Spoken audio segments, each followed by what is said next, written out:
प्रिय छात्रों, इस नई कक्षा में आपका स्वागत है। इसमें हम मैट्रिक्स के इन्वर्स के बारे में जानकारी हासिल करेंगे।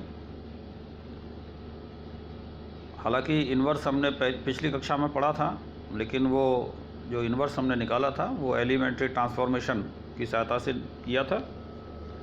इसमें हम एडजॉइन ऑफ द मैट्रिक्स की सहायता से इन्वर्स ऑफ द मैट्रिक्स निकालेंगे। छोटा सा पोर्शन इसमें डिटर्मिनेंट का भी रहेगा, जिसको सारणिक बोलते हैं। बहुत छोटा सा, उसके डिस्कस करेंगे केवल 1 मिनट में, और सारणिक को किसी और क्लास में लेंगे, लेकिन इसमें क्योंकि उसकी हमें आवश्यकता है इसलिए कुछ टच करेंगे उसको बस। मैं हरेंद्र पाल सिंह, प्रवक्ता गणित, श्री आर के इंटर कॉलेज कोटला, फिरोजाबाद। बच्चों, इसमें थोड़ा सा हम डिटर्मिनेंट सारणिक की चर्चा करेंगे, और उसके पहले एक मैं फॉर्मूला आपको दे देता हूँ कि इन्वर्स ऑफ द मैट्रिक्स कैसे निकालेंगे हम इसमें। यहाँ पर यहाँ पर आप देखें, फॉर्मूला है inverse of A will be equal to adjoint of A divided by determinant of A. तो ये जो रेड लाइन में हमने देखा है, ये डिटर्मिनेंट है। मैट्रिक्स की एक वैल्यू निकालते हैं, उसको डिटर्मिनेंट बोलेंगे। वो कैसे निकालेंगे उसके बारे में थोड़ा सा चर्चा करेंगे अभी। और आप देख रहे हैं यहाँ पर एडजॉइंट ए भी लिखा है, उसका भी अभी हमें पता नहीं है कैसे किया है, तो उसको भी हम पहले डिस्कस करेंगे।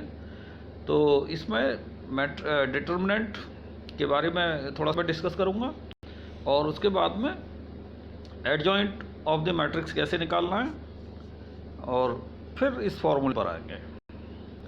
तो सबसे पहले डिटर्मिनेंट की चर्चा कर लेते हैं। देखिए बच्चों, ये आप देख रहे हैं यहाँ पर, ये एक मैट्रिक्स जैसा लिखा हुआ है, लेकिन इसमें आप जब लाइन देखते हैं तो वो लाइन स्ट्रेट लाइन है, सीधे लाइन है, जैसे ब्रैकेट में होती है उस तरह से, जैसे मॉडुलस की होती हैं। लेकिन हम इसे मॉडुलस नहीं बोलेंगे, हम इसको बोलेंगे डिटर्मिनेंट ऑफ द मैट्रिक्स। तो ये डिटर्मिनेंट इस तरह से रहेगा। अब इसका वैल्यू कैसे निकालेंगे वो आप देखें। यहाँ पर इसकी वैल्यू हम देख रहे हैं, A1 को B2 से मल्टीप्लाई किया है, फिर माइनस, और फिर A2 से B1 को मल्टीप्लाई किया। तो ये 2/2 का डिटर्मिनेंट है। हालांकि जो भी डिटर्मिनेंट होंगे वो सब स्क्वायर मैट्रिक्स से लिए जाएंगे, और जब मैट्रिक्स स्क्वायर होगी तो उसमें हमें 2/2 बोलने की ज़रूरत नहीं है, हम सीधे कह सकते हैं कि ये ऑर्डर ऑफ 2 है। तो ये जो डिटर्मिनेंट हमने लिया है इस मैट्रिक्स का, तो ये जो डिटर्मिनेंट है इट इज़ ऑफ ऑर्डर 2, और इसकी value A1 B2 minus A2 B1। तो इसमें कोई नया बड़ी बात नहीं है, तो इसलिए मैंने इसको अलग से चैप्टर में अलग से नहीं लिया है। हालांकि जब डिटर्मिनेंट की हम क्लास लेंगे तब इसका विस्तृत चर्चा करेंगे, लेकिन अभी आप केवल इतना समझ लीजिए कि इसको इधर से ऐसे क्रॉस करके मल्टीप्लाई करना है, फिर इधर से ऐसे क्रॉस करके मल्टीप्लाई करना है। तो ये डिटर्मिनेंट की वैल्यू जो भी आएगी वो उसका मान होगा। ये तो 2/2 का हो गया। लेकिन अगर हम ऑर्डर 3 की मैट्रिक्स का बात करें तो बच्चों, यहाँ पर ये आप देख रहे हैं, ये एक मैट्रिक्स है ये, जिसमें जो 3/3 की है, लेकिन इसका डिटर्मिनेंट निकालना है, क्योंकि ये जो लाइन है ये स्ट्रेट लाइन दे रखी है, इसलिए हम डिटर्मिनेंट ऑफ द मैट्रिक्स बोलेंगे इसको। तो ये डिटर्मिनेंट हो गया। तो जब डिटर्मिनेंट निकालते हैं तो इसको आप देख रहे हैं विस्तार करेंगे हम, या तो आप रो की सहायता से कर लीजिए, ये रो है, जो रो है उसके अनुसार कर लीजिए, या आप चाहे तो कॉलम के अनुसार कर लीजिए, उसमें कोई भी प्रॉब्लम नहीं है। तो हम इसमें रो की सहायता से विस्तार कर रहे हैं। आप यहाँ पर देख रहे हैं कि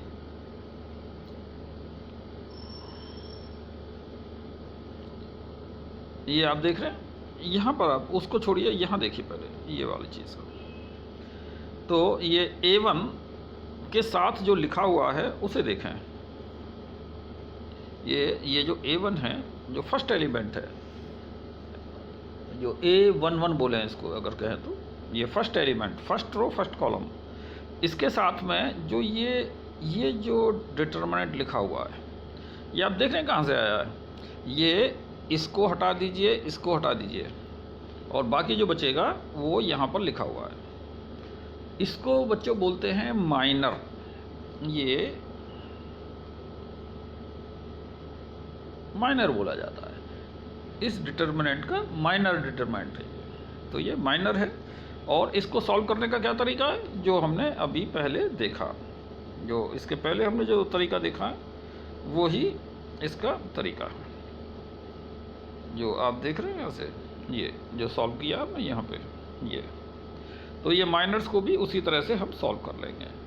इसमें थोड़ा सा एक ध्यान ये रखना है कि जब हमने रो की सहायता से हम खोल रहे हैं इसको, तो ये जो फर्स्ट रो फर्स्ट कॉलम का जो पहला ही एलिमेंट है, इसको तो यहाँ लिख दिया, लेकिन जब हम B1 के लिए खोलेंगे, ये जब इसके लिए ये एलिमेंट के लिए माइनर देखेंगे तो कैसे लेंगे, इसको और इसको आप छोड़ दीजिए और ये B1 लिख दीजिए, और ये माइनर यहाँ पर ये कौन है, ये वाले एलिमेंट है, ये एलिमेंट है ये। लेकिन इसमें हम देख रहे हैं कि ये प्लस नहीं आ रहा है, यहाँ पर ये माइनस आ रहा है।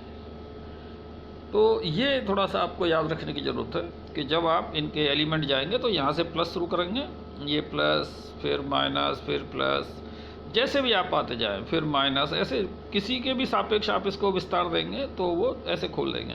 अब जैसे मान लीजिए ये प्लस है, यहाँ पे आप आना चाहते हैं, माइनस आ जाएगा, फिर यहाँ पे प्लस आ जाएगा, फिर यहाँ माइनस आ जाएगा। इस तरह से प्लस माइनस इसमें चलेगा। तो आप ये खोल लें। अब अगली बार जब जो फर्स्ट रो का थर्ड कॉलम से जब हम लेंगे ये एलिमेंट को, ये तब ये इसको यहाँ पर विस्तार कर देंगे और फिर इनको खोल देंगे हम। जब हम इसको सॉल्व करेंगे तो हम यहाँ पर आ जाते हैं।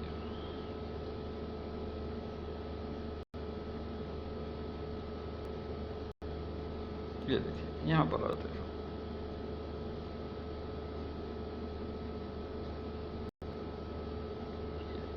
ये इसी का विस्तार होके यहाँ पर सॉल्व हो जाता है। तो ये हमने डिटर्मिनेंट को देखा कैसे सॉल्व करना है। आप डिटर्मिनेंट की हमें ज़रूरत पड़ेगी, इसलिए हमने इसको थोड़ा सा सॉल्व कर लिया है। हालांकि जब हम एक अलग से इस पे क्लास लेंगे तो डिटर्मिनेंट के प्रॉपर्टीज़, डिटर्मिनेंट को कैसे सॉल्व करना है, वो सब आगे होगा। लेकिन यहाँ पर आपके काम चलाने के लिए इतना काफ़ी है आपको जानना। यहाँ पर आप देख रहे हैं इसी बात को यहाँ ये लिखा हुआ है, जो ये बात ऊपर लिखी है यही बात यहाँ लिखी है।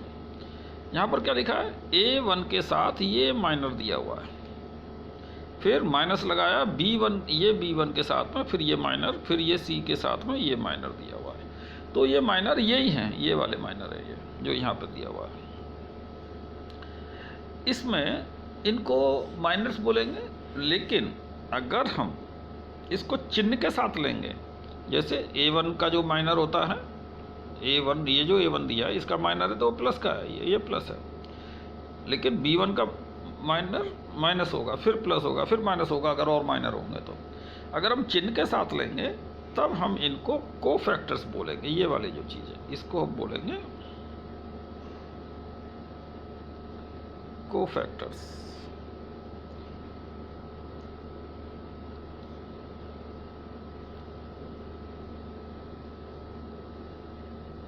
कोफैक्टर्स बोलेंगे इसको। तो ये माइनर और कोफैक्टर्स में क्या अंतर रहा, न्यूमेरिकली कोई भी अंतर नहीं है, केवल चिन्ह के साथ अगर लेंगे तो कोफैक्टर्स बोले जाएंगे और चिन्ह को ध्यान नहीं देंगे तो माइनर बोले जाएंगे। ये इसमें केवल अंतर है। अब बच्चों ये काम हो गया हमारा, इसकी थोड़ा आप एक दो प्रैक्टिस कर लें। ये फॉर्मूला ये जो दे रखा है इसको सबसे पहले यहाँ से आप सीख लें इसको, ये वाला जो दिया है। इसके बाद जब ऑर्डर 2 का ये और जब ऑर्डर 3 में आएंगे तो आप इस तरह से विस्तार कर लें। तो एक दो क्वेश्चन आप करेंगे, आपको समझ में आ जाएगी बात। अब चलते हैं बच्चों इसकी बात में। हमने अभी माइनर के बारे में बात कर ली, ये माइनर के बारे में बात करी हमने, और फिर कोफैक्टर्स के बारे में बात किया। तो थोड़ा सा ध्यान ये रखना है कि कोफैक्टर्स या माइनर कहाँ से आ रहे हैं। अंतर क्या है माइनर में? माइनर जो होते हैं वो चिन्ह का ध्यान नहीं रखते हैं, लेकिन कोफैक्टर्स में प्लस माइनस ऐसे करते करते जाएंगे। तो माइनर और कोफैक्टर न्यूमेरिकली सेम है दोनों। अब यहाँ पर थोड़ा सा आगे बढ़ें, आप देख रहे हैं कैसे हमने कोफैक्टर कैसे निकाला है या माइनर कैसे निकाला है। माइनर जो पहले इस एलिमेंट के लिए माइनर निकाला है, इसको छोड़ दीजिए, इसको छोड़ दीजिए, ये जो बचा है ये माइनर है, बस इसका ध्यान रखना है। और फिर हम इसकी एक मैट्रिक्स भी बनाएंगे जिसे मैट्रिक्स ऑफ कोफैक्टर्स बोलेंगे।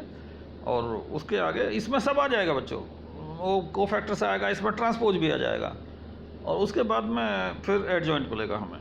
तो थोड़ा सा आगे चलते हैं, यहाँ पर इसको फिर से देख लेते हैं। जो इसमें फॉर्मूला है A inverse is equal to adjoint of A, ये एडजॉइंट है, और divided by determinant of A. ये जो डिटर्मिनेंट है ये, इसकी एक वैल्यू आएगी, नंबर आएगा, उससे भाग देना है। और फिर वो जब उसमें जब ये मल्टीप्लाई ये भाग होगा तो सभी एलिमेंट में जाएगा फिर वो। अब इसका थोड़ा सा प्रोसीजर देख लीजिए, ये देख रहे हैं क्या कह रहे हैं। सबसे पहले आप आव्यूह ए का सारणिक निकालें। ये सबसे पहले जब आपको किसी मैट्रिक्स का इन्वर्स ज्ञात करना है तो आप सबसे पहले क्या करें, उसका डिटर्मिनेंट की वैल्यू निकालिए। वो किस लिए ज़रूरी है? एक तो इस फॉर्मूले में आएगी इसलिए ज़रूरी है, ये फॉर्मूले में चाहिए, ये फॉर्मूले में चाहिए डिटर्मिनेंट ऑफ ए, एक तो इसके लिए चाहिए। और दूसरी बात ये और चाहिए कि हमें ये भी ध्यान रखना है कि क्या ये मैट्रिक्स ऐसी है कि इसका इन्वर्स निकाला जा सकता है। जैसे आप ये जानते हैं कि जैसे हम 5 को इन्वर्स निकालें, 5 इन्वर्स निकालें तो हम उसको 1/5 बोलते हैं। इसी तरह से अगर मैं आपसे कहूँगा 0 का इन्वर्स निकालिए, ये 0 का इन्वर्स निकालिए, 0 इन्वर्स, तो कितना आएगा? 1/0। क्या होता है ये? कुछ नहीं, अनडिफाइंड। तो इसी तरह से मैट्रिक्स में भी यही होता है कि अगर किसी मैट्रिक्स में उसका डिटर्मिनेंट की वैल्यू 0 आ गई तो वो इन्वर्स नहीं निकाल सकते हम उसका, it is invertible, non invertible है वो। तो हम यहाँ पर देखें, अगर यहाँ ये देख रहे हैं आप, यदि determinant of A is equal to 0 तो ए एक अव्युत्क्रमणीय आव्यूह है, उसको व्युत्क्रम नहीं हो सकता उसका, ये जिसका प्रतिलोम नहीं ज्ञात किया जा सकता। तो ये थोड़ा सा ध्यान रखेंगे और आगे जब भी बढ़ेंगे जब ये बात सही हो जाएगी। तो इसमें जब हम क्वेश्चन सॉल्व करेंगे ए इन्वर्स निकालने के लिए, तब हम ये बात को लिखेंगे कि since A is not equal to 0, ये A is not equal to 0, इसलिए इसको हम इन्वर्स ज्ञात कर सकते हैं। फिर आगे बढ़ेंगे। आगे करना क्या है बच्चों? अवयवों के सह गुणनखंड, ये जो कह रहा है सह गुणनखंड, ये एक्चुअली कोफैक्टर्स की बात कह रहे हैं। कोफैक्टर्स ज्ञात करेंगे और उसके बाद कोफैक्टर्स की एक मैट्रिक्स बनाएंगे। ये देखिए, ए के अवयवों के सह गुणनखंडों से निर्मित आव्यूह ज्ञात करेंगे। तो मैट्रिक्स ऑफ कोफैक्टर्स ज्ञात करेंगे हम, और उसके बाद एडजॉइंट जो आएगा वो एडजॉइंट ऑफ ए जो आएगा वो कोफैक्टर्स की मैट्रिक्स का ट्रांसपोज आएगा। तो इसमें आपको अगर आप प्रैक्टिस ठीक से नहीं करेंगे तो भूल जाएंगे स्टेप्स को, और ये रट्टा मार स्टेप्स हैं, ये आपको याद करने ही पड़ेंगे। तो यहाँ से आप देख रहे हैं इसको, ये लिखेंगे और उसका परिवर्त ज्ञात करेंगे। ये परिवर्त, ये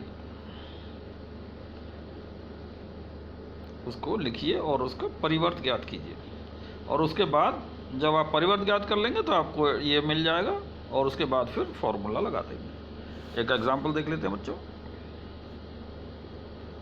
देखिए, आप इसकी तरफ ध्यान दीजिए, हालांकि इसमें 2-3 क्वेश्चन है, ये आप होमवर्क में ले सकते हैं। ये मैं जो फर्स्ट पार्ट है वो मैं कर देता हूँ, आप ये जो सेकंड पार्ट है ये आप होमवर्क में ले लीजिए इसको। तो बात फर्स्ट पार्ट की करते हैं। ये क्वेश्चन देख लेते हैं। इसमें इन्वर्स ज्ञात करना है, तो हम क्या करेंगे, इसको मैट्रिक्स को ए ले लेंगे, ये मैट्रिक्स मान लेंगे कि ये ए मैट्रिक्स है, और इसका इन्वर्स ज्ञात करना है। तो हम जानते हैं फॉर्मूला क्या है, ये देखिए ये फॉर्मूला आपके सामने है। ये तो ये सूत्र सब में एक जैसा लगेगा, लेकिन प्रॉब्लम यह है कि एडजॉइंट तक कैसे पहुँचें। और डिटर्मिनेंट तक कैसे पहुँचे? तो सबसे पहले हमें डिटर्मिनेंट की वैल्यू निकालनी चाहिए। और डिटर्मिनेंट कैसे निकालेंगे? ये आप देखें, ये मैट्रिक्स ए है यहाँ पर, इसको डिटर्मिनेंट ऑफ ए देख लें यहाँ पर आके।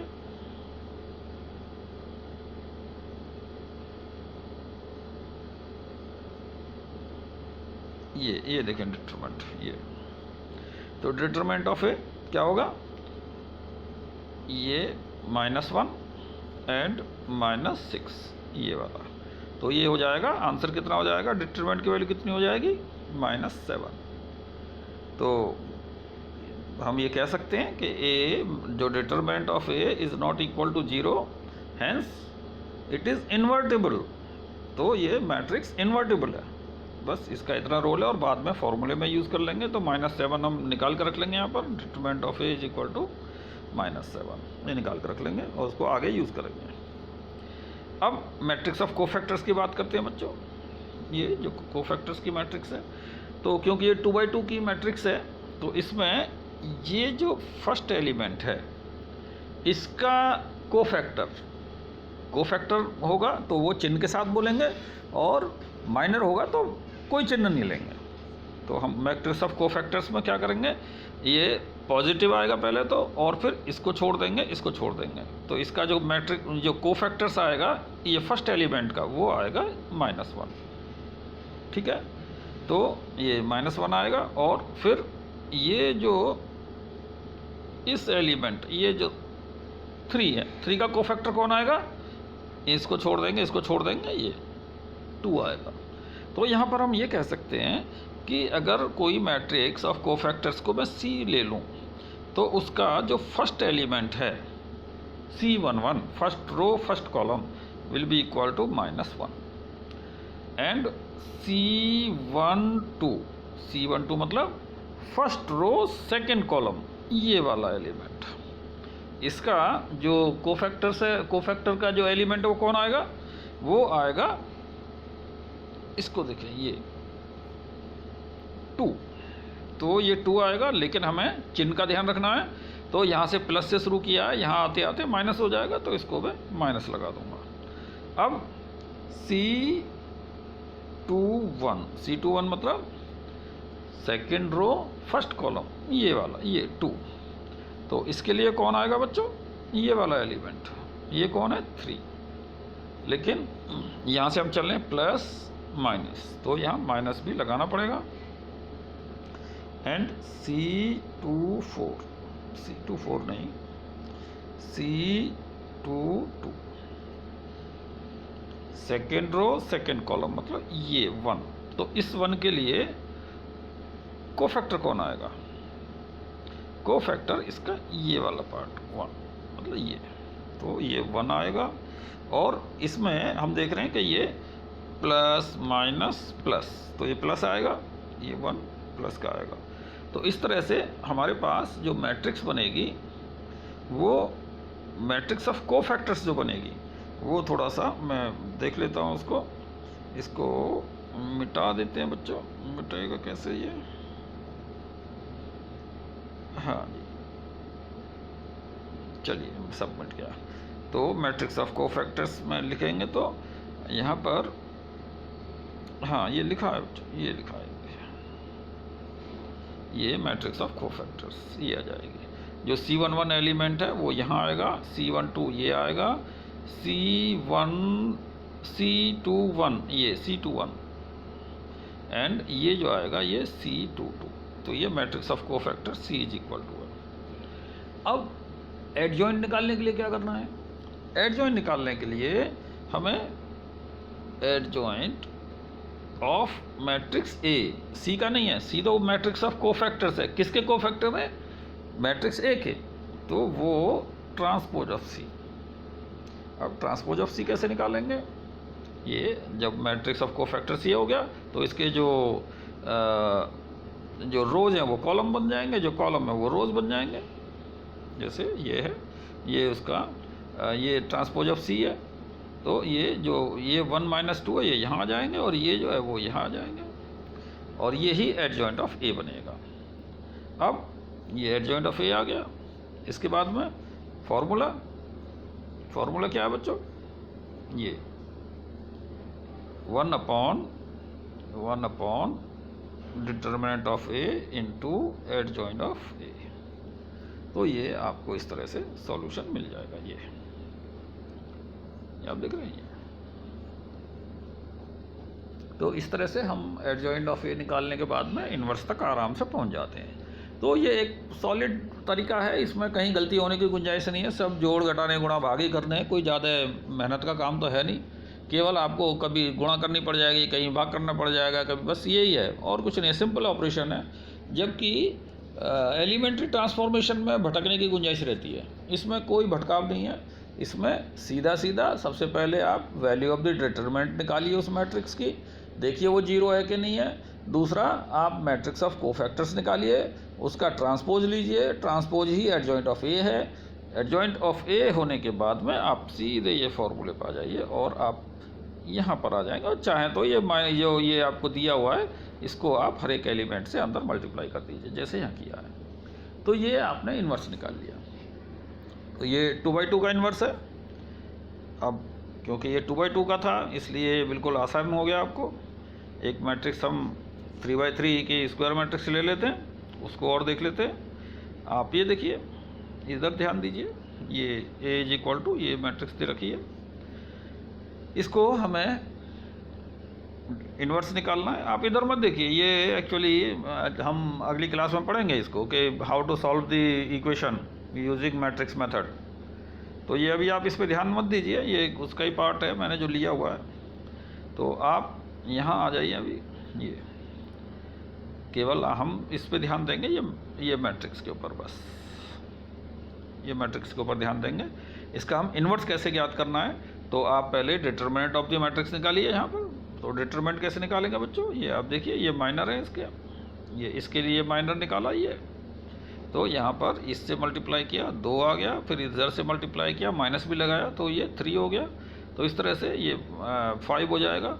और जब आप इसको सॉल्व करेंगे तो ये आपको यहाँ पर इसकी वैल्यू मिल जाएगी, ये 39 ये।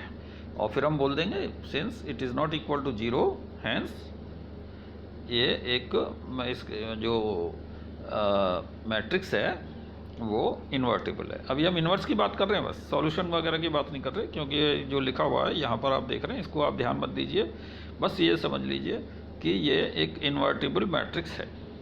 अब मैट्रिक्स ऑफ कोफैक्टर्स बच्चों देखो, ये जो मैं इसके बारे में कह रहा था, ये C11 मतलब फर्स्ट रो फर्स्ट कॉलम, इसके लिए ये जो एलिमेंट है इसका कोफैक्टर कौन है, तो इसका कोफैक्टर हम इसको छोड़ देंगे और इसको छोड़ देंगे, तो कौन बचेगा, ये वाला जो माइनर बचा हुआ है। तो ये हम इसको यहाँ ऐसे कैसे यहाँ पर लिख देंगे और इसकी वैल्यू निकाल देंगे। अब C12, ये आप C12 निकालें यहाँ पर, लेकिन C12 में ध्यान रखेंगे कि यहाँ पर हमें चिन्ह का ध्यान रखना है। ये जो चिन्ह है, तो चिन्ह कैसे, प्लस माइनस इस तरह से करते चलेंगे। और जब आप परफेक्ट हो जाएंगे तो आप थोड़ा सा एक फार्मूला सा ही बना लेंगे। आप ये देख लेंगे कि ये जो लिखा हुआ है इसका जो 1 2 2 1 इस तरह से जो लिखे हुए हैं, अगर ये ऑड है, जैसे हमने इसको जोड़ा 2 and 1 3 हो गया, ये ऑड है तो नेगेटिव, और अगर इवन आ रहा है तो पॉजिटिव। ये आप प्रैक्टिस से ये बात जान लेंगे। तो हम देख रहे हैं कि ये 1 2 तो ये 3 आ रहा है, ऑड है तो ये नेगेटिव लगेगा, इधर से आ जाएगा आंसर।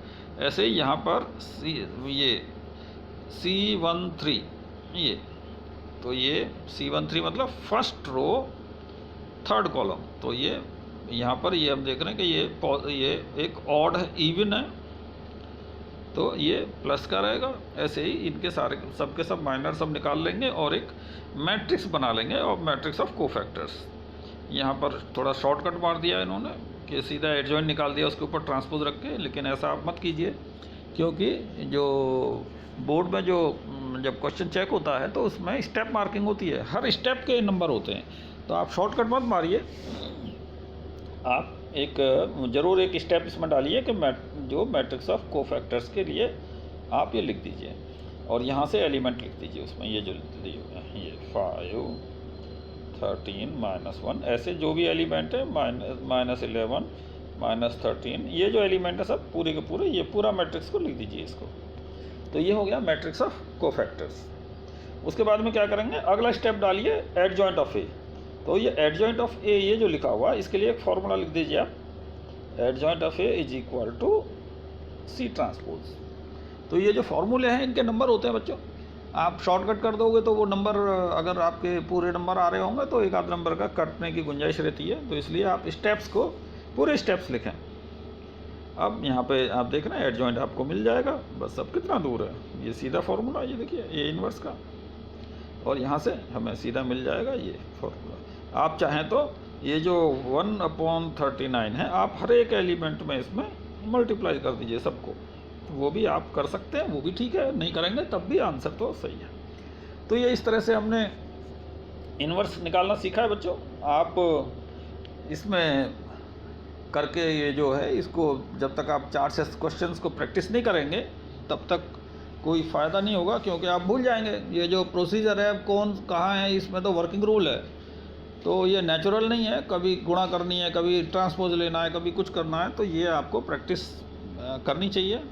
और आपको अगर बुक्स नहीं है आपके पास तो आप ई पाठशाला ऐप डाउनलोड कर लीजिए, उसमें हर प्रकार की किताब मिल जाएगी आपको, और इंटरनेट पे बहुत मटेरियल है, आप चाहें तो वहाँ से ले सकते हैं। तो इसमें अभी एक क्लास और हमारी अभी चलेगी, इसमें जो हम ये सॉल्व करने की कोशिश करेंगे using the inverse of the matrix, find the equation, find the solution of the equation. तो समीकरण को हल कैसे किया जाता है आव्यूह मेथड से, वो हम अगली क्लास में पढ़ेंगे। तो अगर आपको मेरे वीडियोस पुराने नहीं मिल रहे हैं तो आप YouTube पे जा सकते हैं, और YouTube पर सर्च करने के लिए आप उसमें लिख दीजिए Shri RK inter college Kotla.